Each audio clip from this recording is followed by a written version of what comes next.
Sebastian Maniscalco. Now, is this a family? Is this your mother? Where is she? Is she in the crowd? The mom's up there. What kind of family is this? I'm sorry. It Ain't Right Tour 2025. The poor mother is in the balcony, and the kids are down here with the father and his gumad. If this was the 80s, the kids would have been up there, and the parents would have been down here. The biggest comedian in the history of Atlantic City. Live at Ovation Hall and Ocean Casino Resort, September 18th to 28th. Get tickets now at theoceanac.com. Home of the Philadelphia Eagles. They've got him, it's a sack! Sixers. Oh, baby! And Flyers. He scored! 97.3 ESPN. WENJ. WENJ HD. Millville, Atlantic City. A Town Square media station serving all of South Jersey. This is Game Night with Josh Hennig. It's good! On 97.3 ESPN and the 97.3 ESPN free mobile app. And he scored! Now live from inside the Ocean Casino Resort studio, here's Josh Hennig. Welcome into a Friday edition here on 97.3 ESPN FM, the 97.3 ESPN mobile app powered by First Bank of Sea Isle City. Boy, we got a lot to get to here on the show. That's why we got Kevin Durso joining us coming up in less than 20 minutes from now. The Four Nations Tournament final last night between the United States and Canada had almost 10 million viewers. We're going to get into what that means with Kevin Durso because Mike Gill asked a great question earlier today on the Sports Bash. Mike asked the question, listen, when baseball had their World Baseball Club World Situation Tournament, it didn't generate interest in baseball. So is hockey different? Because hockey, listen, those baseball games in the tournament, they only had a couple million people watching. If you combine Saturday night and then last night in total viewership, you're talking about the equivalent of an NFL primetime type viewership. So we'll get into that, plus the Philadelphia Flyers. Again, Kevin Durso will join us less than 20 minutes from now. Also, I want to get into what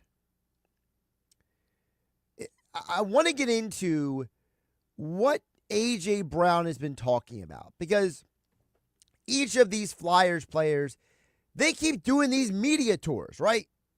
And so I thought A.J. Brown had some very interesting topics that he wanted to hit on during his media tour. So we're getting to all that this hour, and as well, your guys' reactions to last night's USA-Canada game, as well as what A.J. Brown has to say.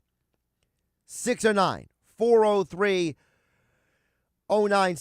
Your DMs into 973 ESPN mobile app powered by First Bank of Sea Isle City. All right. So before we get to the hockey stuff, because we got Kevin Durso joining us, I got to get to some of this A.J. Brown stuff. And I understand that, before I play this audio, I understand that we live in a world where, let's be realistic, everyone gets overexposed at this point. I mean, if I had $1 for every person who I hear say they're tired of seeing Jason Kelce on a show or on a commercial, I would be a millionaire by now. So I understand that some of this chatter by all of these athletes going on different shows and different platforms, I know in some ways it's a little annoying. But I think there was a couple of things that A.J. Brown had to say that were very interesting. First, last night on NFL Network, he was on the NFL Insider show and was talking with Mike Garafolo and Judy Battista. And they asked him about the Eagles promoting passing game coordinator Kevin Batullo to the offensive coordinator job. And I thought that A.J. Brown had something very interesting said. I want to see if you guys pick up on the first thing that stood out to me last night on NFL Network. Take a listen. I truly feel like it's a great hire. He already has been involved in almost everything. Him, Kellen, and Nick basically called the plays already. So it's a great hire, and he's already familiar with us. We have a great relationship, and he knows what we need to work on because he's been there, and he's been there for a while. And like I said, he's already been a part of all the situations and the conversations and everything. So I think it's a great hire. I had two major takeaways from that. Number one, he says Kevin Patullo is already involved in the game planning and the play calling. So it's not like you're hiring somebody who wasn't involved in that process. One of the concerns when you promoted Brian Johnson from quarterback coach to OC 2 years ago now was you were hiring and promoting a guy who, if we're being realistic, was not very involved in the play calling process. Kevin Patullo's literal role is he is involved in the game planning and the play calling for the passing side of the ball. For A.J. Brown to acknowledge that role and think that this is such a great hire and promotion is a big deal. Now, for those who don't know, A.J. Brown has a very good personal relationship with Kevin Patullo as well. Apparently, A.J. Brown hangs out with his kids sometimes when Patullo brings them to the facility. And Patullo, he's a young guy. He's 43 years old. He's young in football terms. So there is an element to this that probably the players have connected with him on some level. Like he's old enough to be a coach, but he's young enough to not be completely removed from the young players. But the other part of what he said was interesting was he mentioned not just that Kevin Patullo has been already involved in the play calling, but he talks about as well the idea that basically he makes it sound like Kevin Patullo should have been the choice here. That wasn't the vibe 2 years ago when Brian Johnson was promoted. Remember when Brian Johnson got the OC job for the Eagles? The conversation was, well, him and Jalen Hurts have known each other for a very long time, and this move was catered to Jalen Hurts. Now this move sounds like that he was the heir apparent to the job all along. We already know, as has been reported, Sal Palantoni on the Sports Bash with Mike Gell here on 97.3 ESPN. Also reported by Diana Rossini of The Athletic. Also has been reported by Mike Garafolo of NFL Network.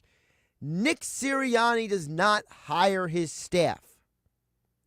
His staff, the coaches on the Eagles staff, are confirmed and hired and signed off on by Howie Roseman, Jeffrey Lurie, and the Eagles upper management. So this is not a Doug Peterson wants Press Taylor to be the offensive coordinator and everyone's going to get mad at him. This is a Howie and Jeffrey signed off on Nick making his guy the offensive coordinator. And now you're hearing a player like A.J. Brown say, hey, man, he's a great hire for the job. He's already been involved in the process. We're all for it. Very interesting comment by A.J. Brown to be that overtly supportive of him. And there obviously is the quote going around from Jalen Hurts a couple weeks ago where Jalen Hurts said that he thinks very highly of Kevin Patullo as well. In fact, Jalen Hurts has said more good things about Kevin Patullo in 30 seconds than he said about Nick Sirianni for 3 months at one point. So, whether that means he's going to be a good coach or not, at least the players are on board with the move. A.J. Brown was also a guest on the Kicking It with D podcast, which I don't know it's a podcast. It's more like a YouTube-only show. It stars former NFL punter Brad Wing and this hip-hop rap icon. I got to be honest with you guys. I'm getting old because I'm realizing that these I don't know, what do you even call them? Influencers, pop culture, music guys like Gilly the Kid and now Destroya. I have no idea who these guys are. So, but these players do, and that's why they go on their podcast. So anyway, one of the topics that was brought up on this podcast was about A.J. Brown's relationship with the media. And I thought it was very interesting where A.J. Brown draws the line in that conversation. Because remember, A.J. Brown, he was the same player 2 months ago who told the media at his locker, why do you guys always try to look for me being mad? Why do you all think I'm always mad and angry? A.J. Brown addresses his relationship with the media and the fans. It's not really Philly media, honestly. It's the national media. Yeah. It's the national media, and and it's some fans who had a tough past with T.O. being here. Like, I'm not T.O. Right. I'm AJ, and I haven't did no sit-ups in my driveway. I love the comment at the end where he says, I haven't done sit-ups in my driveway. But he's 100% right about the other stuff. There is something to be said about the fact that most of the Philadelphia Eagles' problems this year had nothing to do with the local media. It had everything to do with the national media. It was people like Chris Canty on Sportsman, here on 97.3 ESPN, who was keep questioning Sirianni and Jalen Hurts, right? It was people like Mike Greenberg on Get Up on ESPN television, stirring the pot. It was people like Stephen A. Smith, trying to, I don't know, shall I call it, agitate at times. It wasn't people who cover the team every day. John McMullen, who comes on the Sports Bash with Mike Gill throughout the entire season. We have Football at 4, Jeff Mosher, Adam Kapla, Andrew DeCecco. None of them ever said it. I've had Chris Franklin on my show right here on 97.3 ESPN numerous times. I haven't heard a single person from Eagles media create any of these narratives, and I'm glad A.J. Brown said that, because it goes to show you that the players, at least people like A.J. Brown, understand there is a difference between the people who cover the team day in and day out and these people who are just trying to get clicks in the national media. He also went on to clarify his comment about passing after the Carolina Panthers game a couple months ago. Last year when I said passing, I'm not just saying passing me the ball. I'm saying the passing game entirely with everybody. When everything is flowing, everything is in rhythm, it's that's why we work so hard, because we want that to happen. Yeah. Because if he eats, he's going to help me eat. Yeah. And everybody works together. And it goes back, and they had a whole longer conversation about this on the Kicking It With D podcast. The idea that it's the we over me mentality, and part of that is, as you heard A.J. Brown mention, the idea that, if everybody is successful, everybody eats. I always grew up with the term, a rising tide raises all boats, right? And he's using the term from Inner Excellence, where it is, if you bring food to the table for everyone, everyone gets to eat. Everyone can be successful. Everyone can have their moment, their opportunities. And I think A.J. Brown is trying to say, look, everyone tried to make this about me. Everyone tried to make this very hyper-focused on ego and individuality, and I'm trying to say I want everyone to be successful. And I don't think A.J. Brown has that perspective if he doesn't read Inner Excellence, or if he doesn't go through his own personal journey of having to go through his own problems. He talks about in this podcast about how, him going through what he went through with the Tennessee Titans helped him become a better man, a better player, a better person. It made him more understanding of how things impact him and how situations and events. And so for him, he's trying to help people understand this isn't about me. This isn't just about my ego. This is about everyone being successful. And if everyone is successful, we can all be great. And as Nick Sirianni likes to say, you cannot be great without the greatness of who?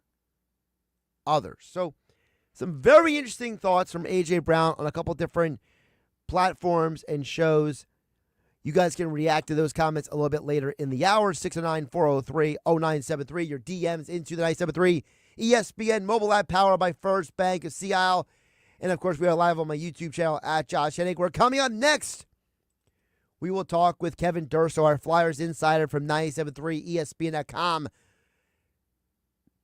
An average of 9.4 million people watched Canada versus USA in an exhibition game last night. What should we read into it? And what does it mean for the Flyers? We'll ask Kevin Durso next on 97.3 ESPN.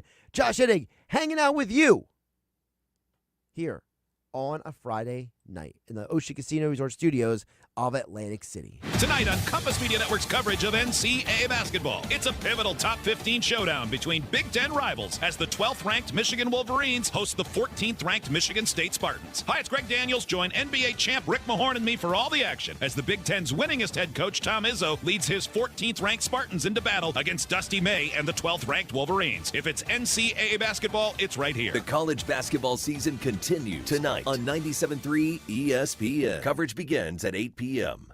Rise and shine, Valentine. All month long, you be the commander-in-chief. The savings are presidential. You just sign and drive at Matt Platt Mitsubishi with 0 down, 0 payments for 90 days, or 0% for 60 months on all remaining 24 Outlander sports in stock. But they won't last. Get yours before they're gone.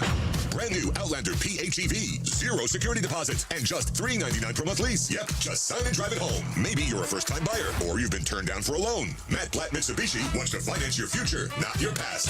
Bring in any trade, even if you're stuck in a current loan or lease. AJ the Trade Man wants to get you released and into a brand new 24 Outlander SUV, $29.99 with 0 down and 0 payments for 90 days. Simply, Bafla Mitsubishi. Rate qualifications exist with approved credit. 1666 per 1,000 finance on in-stock 2024 Outlander Sports. Not all will qualify. Go to mattplattmitsubishi.com for complete details or call 844-946-2315. Price includes all costs to be paid by consumer, except for licensing, registration, and taxes. Expires 3/4/25. Matt Platt Mitsubishi in the heart of Glassboro for 30 years. Accomplishing goals is hard.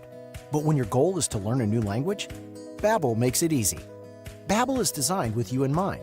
From expert-created lessons to conversational video units and even live classes, you can personalize your Babbel experience to be exactly what you need to really learn a new language more easily.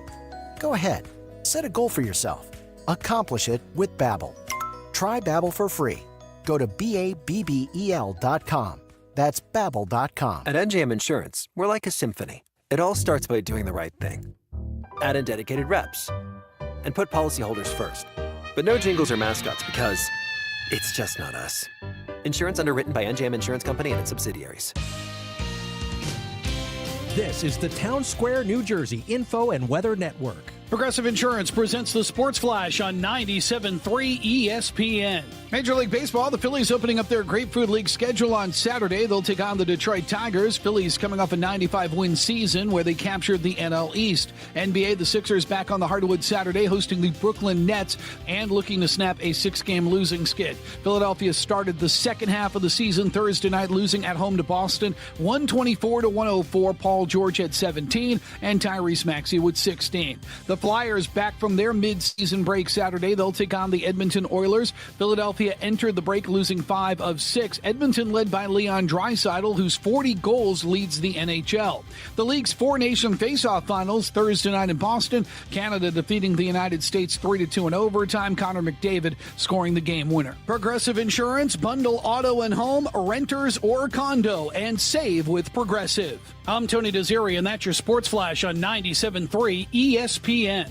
It happens more than you think. A customer wants, needs the goods and services your business offers. No matter how hard they try, they can't find you, but they find your competitor right there at the top of the results page. And even if they do find your website, when they click, it's like a ghost town. Hello? Outdated, not compelling, and perhaps worse, it has information that's not accurate. Y2K? But how do you fix that? At Town Square Interactive, we have the tools to help you maximize your online presence. Just go to mylocalcustomers.com and start by getting a free local customer analysis. This online tool will show you just how many customers in your area you could be reaching. To get in front of those customers, we will build a premium website for your business. One that shows up well in web searches and converts website clicks into phone calls, appointments, and foot traffic. It's simple, it's fast, and it's affordable. Go to mylocalcustomers.com and get started by getting your free local customer analysis today.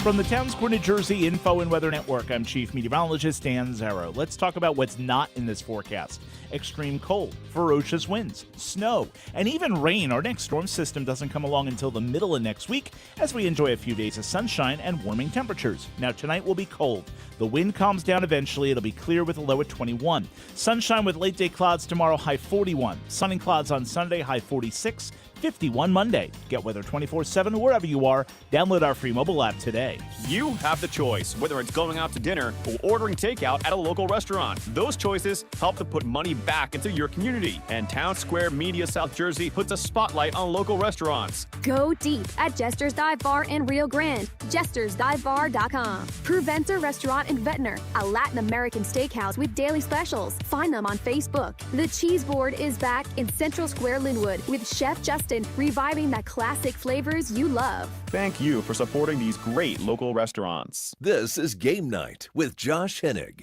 on 97.3 ESPN and the 97.3 ESPN free mobile app.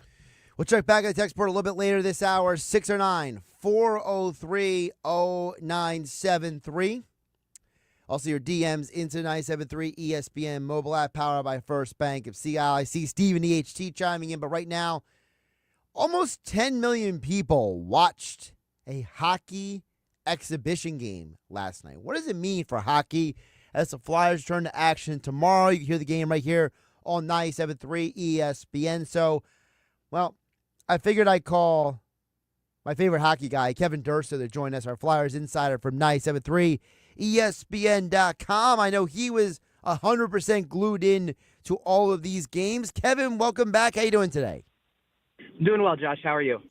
Doing pretty good. So when you see these kind of numbers, right? You see the number of people who watched Saturday night, and that number basically get more than doubled last night. What does that say to you? Is hockey back? Is hockey on the rise? Was this a one-time thing? What is your takeaway from this boon of attention that hockey has gotten with these exhibition games? It's really stunning, honestly, because hockey, to me anyway, it's such a niche sport, and yet this drew a lot of attention. I'm sure, there's a lot of people that were very focused in on the geographic nature of this, the U.S.-Canada rivalry, which already has existed for a long time but has a little bit more fuel to it in today's world. That certainly plays a part, but you're getting the best on the best in these situations because of just how great these two nations are at this sport. And the U.S. has taken, in particular, some huge strides to kind of level the playing field a little bit. This is a team that's right there, and they've been right there for a while, actually.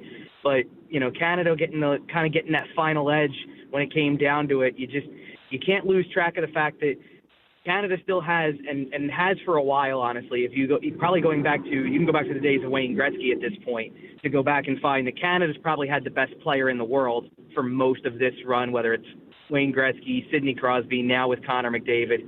They've got those guys, and when the lights are brightest, those are the guys that tend to step up and make the big play, and that's what you got from Connor McDavid as the final straw there in that championship match in the Four Nations. You just mentioned about the best player, but historically, the best player doesn't always win the Stanley Cup, Kevin.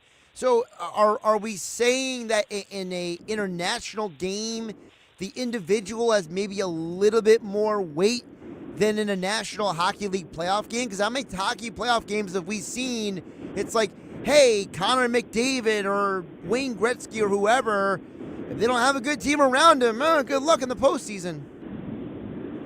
Well, I think that's also part of it because of the teams that are around them. The very first goal of this tournament was Nathan McKinnon from Sidney Crosby and Connor McDavid. And those are the combinations that you can only dream about in tournaments like this. It's only realized when you play in tournaments like this and really truly get the best on best situation. And you add in the fact that there is an element to, this was the 3-on-3 All-Star game that they've had for years now, where you get kind of just, it's not the energy level that you want from best on best situations. And they've tried to do little gimmicky things to make it better, whether it's a fantasy draft of teams, different players serving as captains. This was the way to go with this. And it's reminiscent of, we got really good hockey the last time that the World Cup of Hockey was played. You saw that kind of energy level there. That was held before the season even began. Now you're getting this mid-season. There's a lot at stake here when you do something like this, too, that it's the middle of the season. These guys have playoffs to think about. These guys have a stretch run, of an NHL season to think about. Like, when Flyers come back tomorrow, they're playing their final 25 games of the regular season. So there's a lot to consider, and when it came down to it, nobody was really thinking about beyond tomorrow, honestly. They were just playing the game in the moment and really energetic and passionate about what was going on. And that speaks volumes to the way the players feel about this tournament. I was a skeptic going in. I wasn't sure we were going to get that kind of energy level or that kind of passion from these players in that sense, because we hadn't seen it from the traditional All-Star game. But we got it in waves, and it's certainly impressive. And now the goal would be to replicate that in whatever way you can. And it's not going to be something that happens immediately. If nothing else, this sets the stage for the NHL's return to the Olympics in another year. But certainly you've got something to build on with this tournament moving forward. Kevin, you mentioned the players' passion, and I've heard PK Subban mention this on multiple ESPN television shows that, hockey players grow up in a different culture and a different environment than other environments. Like, for basketball players, baseball players, football players. But, Mike Gill was bringing up earlier today on the Sports Bash about how, hockey players, it's different, but it's also like you got to have some money and resources to take your kid to all these hockey events and these camps and everything. So how do we reconcile the fact that, and I don't mean to say this to be glib, but how are people who have, shall I call it, resources, right? They didn't grow up in the ghetto, right? How are they able to have a better mentality about a game like this than some other sports? Yeah, I think that one of the foundations of this thing is, and we talked about the individual kind of aspect of it, that some individuals step into the spotlight, but it's a team game, and you need to have people around you that make you better. And you learn that from the beginning, that you're not just playing for yourself, you're playing for your teammates as well. And as much as it's, and what you're bringing up is the challenge of growing the game. The hard part is that it's an expensive sport to play. Equipment is expensive. There's a lot of it that goes into it because of how physical the game can get. And, especially now, back in the day, 20, 30 years ago, when everybody was still using wooden sticks, you could get a stick and probably it would last you for a good amount of time, maybe a whole season, to be honest with you. Now with the composite sticks, they break a little more easily. The flex is so strong on them that you can break them. Those are not cheap sticks by any stretch. So it's a costly sport, and that can lead to it being a turnoff for a lot of people, when it comes to bringing their kids up in a sport. It's certainly way easier from a cost perspective to shoot a basketball than it is to go and get all this hockey equipment. And that's the challenge that all of these leagues have. And teams try to put programs into effect that allow for the growth of the game in that respect, to get kids the equipment they need, to get them on the ice, to teach them how to skate first and foremost, because that's the foundation of anybody's game. And then you bring the other skills into it, the stick handling, the shooting, the passing, the vision of the game, being able to defend and kind of understand all the other aspects of the game. But certainly that's the first step of doing any of that, is to get kids and adults, for that matter. It doesn't really matter where you are in that process, to get eyes on the sport, to see how cool it can be. And that's what this tournament seems to have done, is that it has opened the eyes of people that, look at what this game can do. Look at the intensity and the passion that goes with this game. Guys playing, the way that they do. And it's what for me, that's what the Stanley Cup playoffs have always been, that guys play through everything. And you hear these stories about the types of injuries that guys play through and how they leave it all out there. And that's always the thing that keeps me coming back to it. And, now I hope that other people get the chance to see what it was like, and see it in a different way than just the NHL and certain markets that may not carry as much weight, kind of like what you had with Florida in the Stanley Cup final. They got good crowds in the Stanley Cup final, but there were years where they didn't draw much of a crowd. And now you're seeing what can happen when you bring, international aspects to this game, the U.S., Canada, and all of the best players involved. It really has an impact on how many eyes can kind of be on the sport at one time. Talk with Flyers insider Kevin Durso. Of course, he covers the Flyers for 97.3 ESPN.com at Kevin_Durso on the Twitter X platform. So with all that being said, how many of the 9+ million from Thursday night and the 5 million from Saturday night do you think are going to be watching the rest of the NHL season?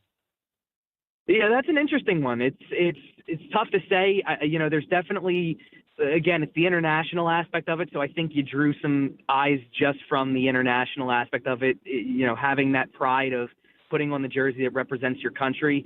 It's an honor for the players to get to do that. And then you have everybody who kind of wants to support their nation. That certainly comes into play. So I don't know how much of a carryover there is. I hope that with the closeness of where this is to the Stanley Cup playoffs, that maybe some of that will have a carryover there, that some momentum will be carried into that. But we'll have to wait and see. It's going to, the ratings will tell the story ultimately. But hopefully it has an impact, because that certainly can only help. We've seen things recently enough that show that the game is growing, even if it isn't necessarily reflected in big numbers in the ratings per se. The way that the salary cap is going to adjust over the next 3 years, the projections that came out fairly recently, that's a big step for the amount of money that they think they're going to be able to go up. And from my understanding, it's a conservative projection to go up about $25 million over the next 3 seasons. It's pretty much that was considered a conservative projection to say that, and hopefully there's room for more, because then you can start to see guys, Connor McDavid being probably the perfect example, because he doesn't. You can think of NBA players coming off the bench who make as much money as Connor McDavid does in a single season, and that could change as the salary cap goes up, and that's all due to revenues and the way that the game is growing from that standpoint. So hopefully, now adding this aspect to it, the ratings get better, everything kind of continues to take a step in the right direction that builds this game and with this fan base, that maybe brings some new people to it. It's great to see somebody like J.J. Watt commenting on it and talking about it. I saw a few other people who kind of, you think about the connection that the NHL has with TNT. Charles Barkley's a huge NHL fan, loves talking about hockey. You think about guys like that and what kind of impact it may have for people like that to say, hey, listen, I know our sport's popular, but take a look at these guys, because they're pretty cool and what they do is pretty impressive, and you should give it a chance. You mentioned, because it's interesting, because, there are a lot of people who like hockey, but I think that the biggest thing that hurt hockey to me always was the fact that when they had their first divorce from ESPN and they consequently had 2 lockouts after that, you're trying to tell people, oh, go to Versus, go to NBC Sports Network, go to NHL Network, and, the casual to intermediate fan was like, what? So I think that was part of the problem, and I think you have seen the last 2 years, viewership in the postseason is going up. 19% one year, 30% another year. So I got to believe that hockey is on the come up. And I think that this 4 nations kind of was a right place at the right time. Is that a fair assessment? Yeah, certainly. And it's a big part of it is, I think, that the networks that you're back on, to go back into ESPN, to go onto TNT and have those connections plays a huge role in this. You need to have the right people kind of behind this thing. And, I've been critical of coverage in the past, both on the networks you're talking about and also even on the new TV deals that they have.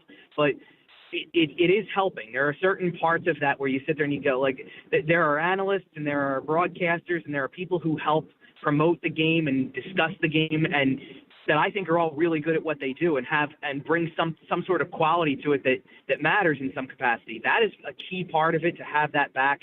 You're certainly right about what hurt it initially. There was one of the biggest turnoffs to a lot of traditional hockey fans, to a lot of diehards, was that it not just having a lockout, but having a full season lockout that took a whole season away, didn't award the Stanley Cup. That hurts a lot of people, and it was a devastating blow that took a long time for the league to kind of get back from. And you keep kind of dealing with there are small positives with some of the agreements that the NHL and the Players Association have made over the years, and there are also setbacks with it. You think about another lockout that happened after the full season one. That was a setback. Then you think about everything seems like it's growing a little bit better, and COVID hits, and now you have to take crowds out of the picture, and that hurts your revenues. And you're kind of now starting to build back from that. Sure, having a tournament like this has an aspect to it where it starts off feeling a little gimmicky, like it's just another way to sell jerseys and to get people into a building to watch a game. But then when you deliver a product that's certainly better than any All-Star game that I've seen from anybody in any of the major sports leagues, and something that draws eyes like that, it's got room to grow and it's got room to be a long-term success story. So certainly that's something that helps build on this, and it helps kind of overcome some of the shortcomings of the league from all that time. And it's a testament to, as much as there's reasons to not give Gary Bettman credit, there is, for some of the other shortcomings, there is reason to give credit for the way that this turned out, because certainly something that was completely done by the NHL and the Players Association, that has a huge impact, and it certainly did what it set out to do from the beginning. Yeah, I've been as critical as anybody of Gary Bettman, but I do have to give him credit that he has taken ownership of what has happened in the past couple of decades. And by the way, he is the longest standing commissioner in professional of the Big Four sports league. So I guess we got to give the guy credit for at least learning from his mistakes and moving the sport forward. Speaking of moving it forward, Kevin, Flyers Insider for 97.3 ESPN.com. Flyers back in action tomorrow. So Tortorella can take the suit off and wears quarter zips again. So for you, what are you looking forward to when the Flyers return from this basically almost a 2-week break? Yeah, it's going to be interesting to kind of see how that break affects them. You know, they were struggling leading up to the break. They did get a win in their final game before the break. And, you know, right off the bat, one of the things I'm very interested to see in this first game back is, you know, it wasn't too long ago the Flyers made a big trade, and I and everybody else who watches the Flyers on a regular basis, we have yet to see Jacob Pelletier in a game. So I'm very much looking forward to seeing what he brings to kind of get my first sense of evaluating what his game is. Another look at Andrei Kuzmenko as well. He finally got to play that final game before the break. Looked really good in that game, very energetic, very involved in the play, got an assist to get on the board right away too. So those two I'm definitely interested in. There was no confirmed goaltender for this game, but I can only assume that it will be Sam Ersson getting the start, which, you know, for him, the confidence boost of getting a win against Team USA in Four Nations, you know, let's face it, he had more saves in a single game in Four Nations than any other goaltender, even besting the performance that you got from Jordan Binnington for Canada last night. Binnington had 31 saves on 33 shots. Ersson had 32 saves on 33 shots. That was the most of anybody in the tournament. And he just looked outstanding in that game from pretty much start to finish. So I want to see if that has a carryover effect. A little curious to see what kind of carryover effect there is on Travis Sanheim's game, because he did play in 3 out of the 4, and it was the last 3 of those games for Team Canada. So you're coming out of a pretty high-intensity game against USA just 2 nights earlier. You know, what kind of energy level does he have jumping right back into play? So I'm curious about that as well. But, you know, we're going to kind of just have to see what happens in particular over these next 2 weeks, because right now everything is status quo with the roster since the most recent trade they had with Joel Farabee and Morgan Frost. But there are other guys that we've talked about before whose names are going to keep coming up, and we got to see kind of where that goes over the next couple of weeks. We're 2 weeks away from the trade deadline. There's certainly the possibility for more movement to happen, and you only have so many games left to kind of audition guys and see where it stands before you either move on from them and make a decision on what their future is, or you keep them and decide to put that on the back burner until the off season potentially. So curious to see all of that, but certainly there's a lot to look forward to over these last few games, because you're still evaluating guys. You're still trying to see some new faces. You're still trying to see what kind of growth other faces that have already been there can give you. You know, I want to see what kind of effect the break has had on Matvei Michkov, who seemed like he hit a bit of a rookie wall over the last little while. So can some time off help him? I'm hoping it does, because certainly getting him back to his groove can kind of draw some eyes as well on the Flyers in particular. Doesn't hurt that their first game back is against Connor McDavid and the Edmonton Oilers either. To have the hero of that championship game in Four Nations be right there. There was a report that came out actually that apparently McDavid took the same charter flight that Konechny, Sanheim, and Tortorella took to come back to Philadelphia. So, you know, just a little interesting food for thought for a guy who's supposed to be a potential free agent in 2026. Just food for thought. That is some food for thought. Although I will say before you said that, the biggest name I walked out of the Four Nations, Kevin, thinking is, you know, it's really a darn shame that Carolina is a good organization, because I would love to have Slavin as a defenseman in front of Ersson. I mean, that guy had an amazing 3-4 games of this tournament, and to me, I mean, I would love to see a guy like, no offense to Sanheim, but I'd love to see a guy like Slavin out in front of Ersson, because, man, that guy is an eraser. Yeah, that's the kind of guy that they want to try to eventually find. That when I talk about trying to find that true number one guy. Travis Sanheim's been a really solid defenseman for a chunk of the season, but you want that guy who's shut down. And one of the points that Ray Ferraro made on the broadcast last night about Jacob Slavin was this sense that, usually a defenseman, if you're going to be pretty much a defensive-minded guy, you're going to attempt, you're probably going to get caught for a cross check or a slash or something. This guy doesn't take penalties. It's just ridiculous how little how clean of a game he plays for a defenseman, that he doesn't take penalties. He's constantly brought up in the Lady Byng conversation when that kind of comes around, and he's very impressive. I didn't think he's had the greatest year up to this point, this particular season. Always loved his game, and I think that those last few games that he plays for Team USA just showed just how good he can be, especially when you consider what they had to kind of overcome during part of that lineup. It's really a shame because USA had, certainly has the pieces. You think about the foundational elements of what's probably going to be your Olympic roster in a year, and two of them, to me, didn't really get the chance to play. One didn't get the chance to play at all, and the other one kind of got stuck to the bench because he's just not feeling right now. But that game, and not having Charlie McAvoy was a huge deal in this particular game. And obviously, when McAvoy went down, they tried to get Quinn Hughes involved as well, and he wasn't cleared to be able to play either. So that was another piece of that would certainly have made a difference. So you see how you see with guys like that, and especially on the back end on the blue line. And to me, USA also had the best goaltending tandem in the tournament as well.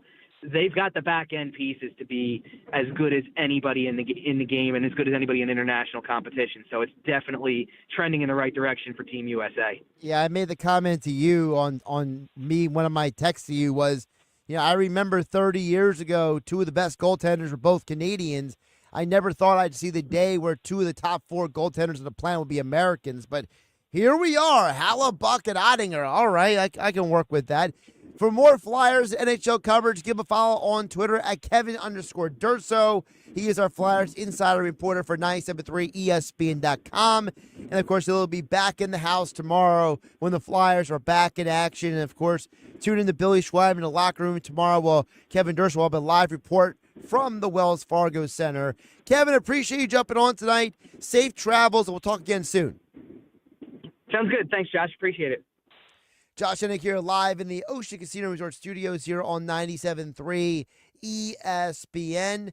All right, coming up, Steve from EHC, your text and more, 609-403-0973. Your DMs into the 97.3 ESPN mobile app powered by First Bank of Sea Isle City. It's Philadelphia Flyers hockey tomorrow afternoon on 97.3 ESPN and the 97.3 ESPN free mobile app. Listen as Tim Saunders and Todd Fedor bring you all the exciting play-by-play action. Flyers get the extra attack rod. Konechny, he scores! Travis Konechny. It's Flyers Oilers tomorrow afternoon. Coverage begins at 1 p.m. It's Flyers hockey all season long on South Jersey's radio home for Philadelphia Flyers hockey, 97.3 ESPN.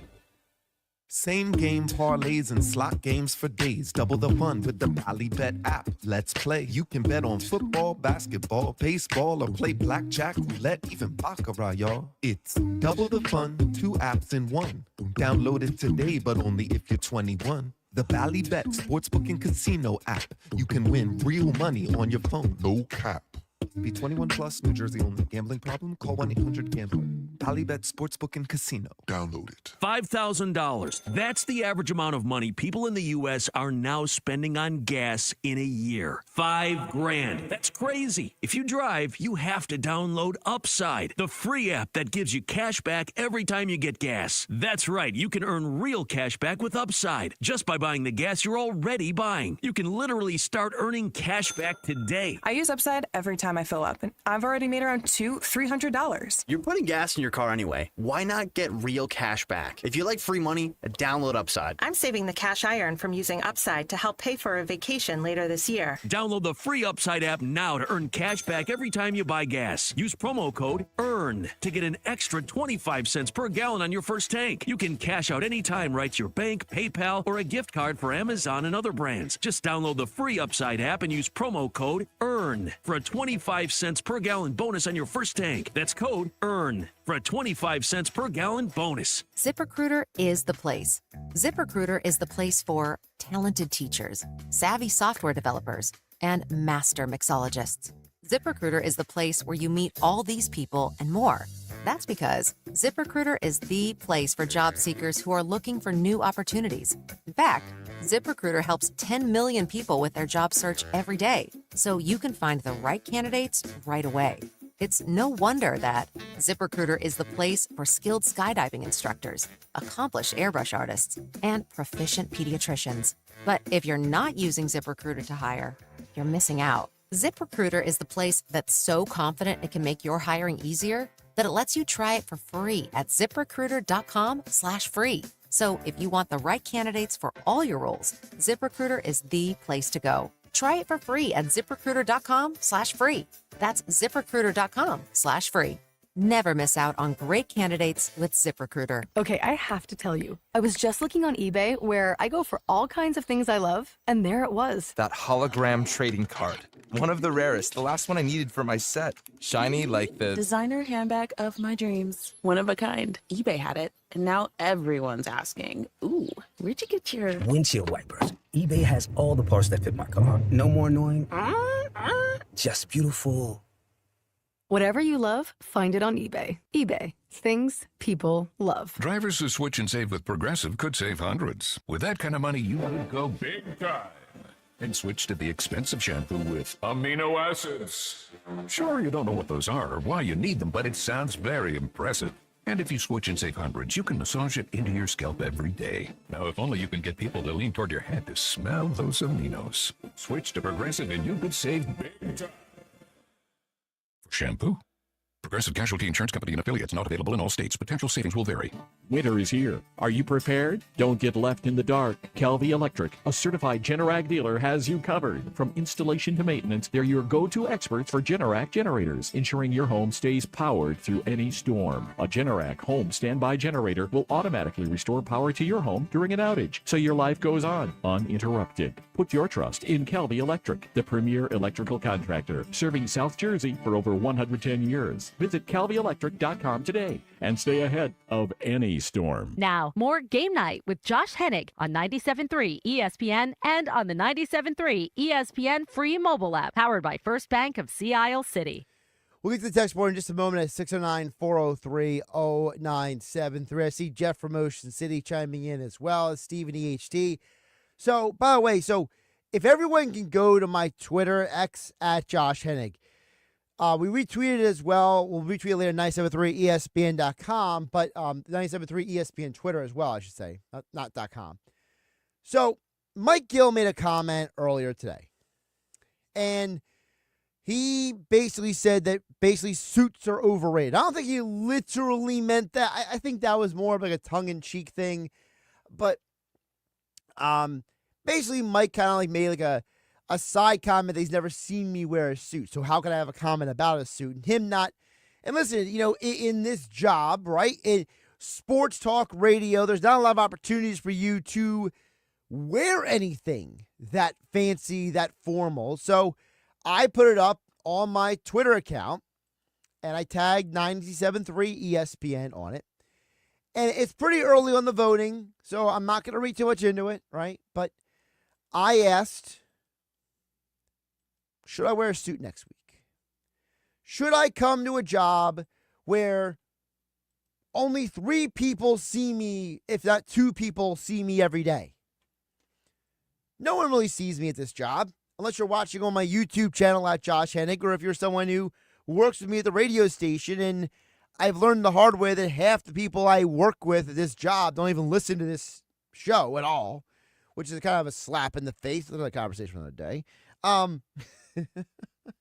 So I would literally be dressing up, and for those who don't know, I am at this job typically in this studio for about 12 hours a day. Okay. So now I got to wear something that is not exactly the most comfortable thing. Okay. And listen, when I used to work in car sales, wearing a suit and wearing a shirt and tie for 10 hours a day is not exactly my idea of a good time. especially when some of those days, you're running around a parking lot, you're driving cars around, you're taking people on test drives. It might be really hot outside. Wearing that kind of outfit for long periods of time it's not exactly my idea of fun. Like, if you wear it to like a wedding or a reception or a banquet or an event, that's one thing. But wearing that kind of outfit just for the sake of wearing it, I don't know. I don't know if I am making the right decision here. So I am putting it out into the universe.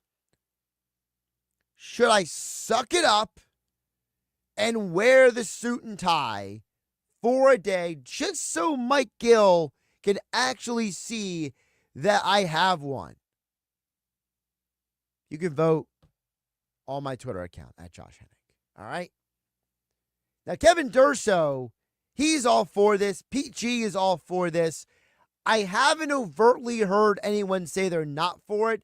But again, they don't have to do my job. They are not going to come in here and make my work situation any easier. So we'll see. We'll see if I actually do this or not next week. 609-403-0973. So Stephen EHC chimed in earlier. We're talking about the A.J. Brown stuff. He says that kicking it with D interview was such a joke. The interviewer kept repeatedly criticizing Jalen Hurts. Every other sentence he kept telling AJ, you were always open. He was trying to create drama, it seemed. Steve from EHT. So, Steve, I got to tell you, I don't think he was trying to create drama. I think that because that was the guy you're talking about was Brad Wing. Brad Wing was the former NFL punter. He has like a mea culpa at the beginning of the interview where he says, hey, man, I used to criticize you. I would bet on you for you to catch and not get catches in games. And he said, and he was basically verbalizing that he didn't realize. I don't think Brad Wing, the former NFL punter, realized how good A.J. Brown is. I think that's what the comment was. I don't think it was much of a creating drama. I think the problem, and this is a conversation for a completely other platform and show, right? Like, this is a conversation you have on a podcast or on a YouTube show, right? We have such a hyper oversaturation of content in today's world. Everyone has a show. Everyone's got a podcast. Everyone's got something going on, right? And I think the problem is because we are in this such a hypersaturation of content that what people like you, Stephen EHT, are finding out is something that people like myself have known for a long time. And that is a lot of these shows that are hosted and distributed by non-media professionals, they don't have the structure, the support network, the assistance, the dedication to the craft that someone like myself or others have. And so you're getting people asking questions, having conversations that while it's cool that the player is in a more relaxed environment, the questions and the content and the phrasing and the interviews are going to come off as jokes. They're going to come off as, this is dumb, this is stupid, why did I just waste an hour of my time when they didn't say a lot of anything? Like, I had made the comment earlier that the Kicking It With D show with A.J. Brown was much more interesting to me than the average sports fan because A.J. Brown goes deep into how intellect excellence impacted him and how it has changed his view on football and life and his relationship with God and all kinds of different stuff that really the average sports fan don't give two you-know-whats about.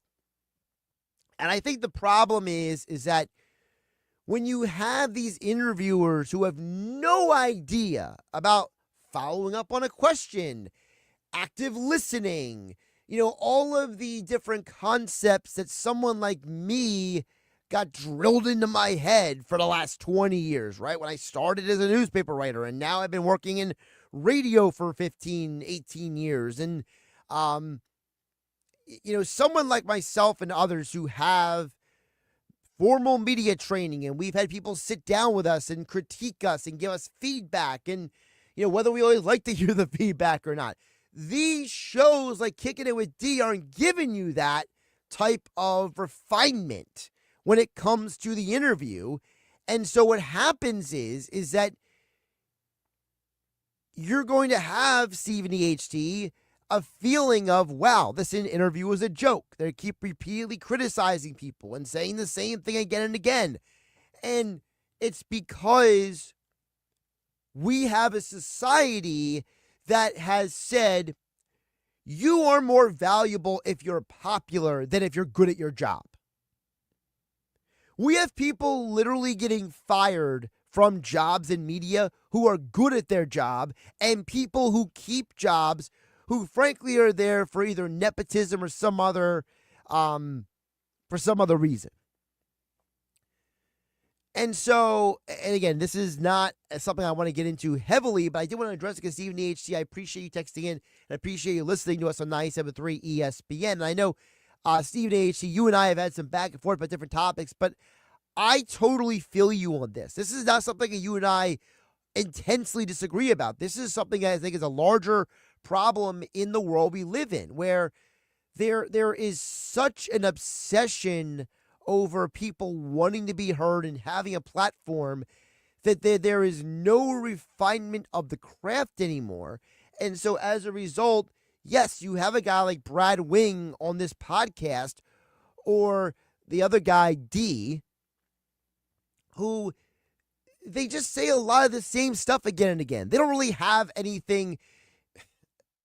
Let me rephrase that. It's not that they don't have anything to say. It's they don't have anything to say that's going to benefit you, the listener, or the viewer. I think that's a better way of putting it.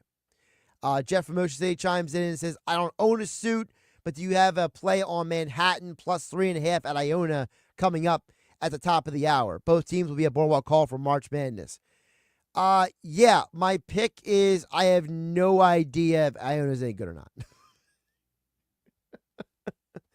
Ever since Patino left Iona, I can't even tell you he's on the team anymore. I mean, my gut would say take Manhattan plus 3.5, but I don't even know if Iona's any good. So, yeah, Jeff from Ocean City, good luck with that. We're all counting on you.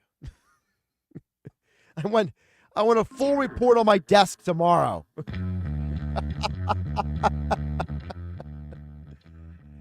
I will say this before we get out of here.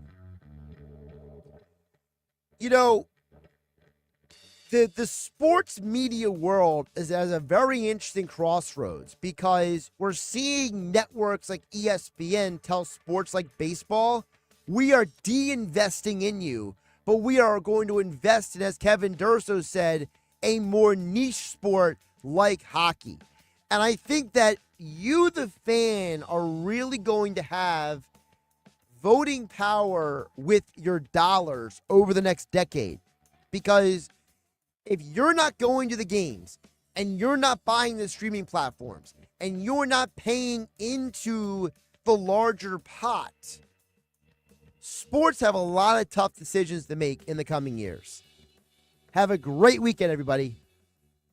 Saturday morning in the locker room with Billy Schwein, producer Nick Earnshaw joins me in the studio. We'll talk Flyers hockey with 97.3 ESPN.com's Kevin Durso. Plus, we will give away Flyers merch, courtesy of Fan Treasures. Tune in to win. Mr. Negadelphia PJ Corda checks in, brought to you by the Galloway Pool Service. Then Saturday marks the 45th anniversary of the 1980 Olympic ice hockey team defeat of the Russians. We'll talk with former defenseman Ken Morrow. It's the locker room with Billy Schwein, Saturday morning from 10 a.m. to noon on 97.3 ESPN.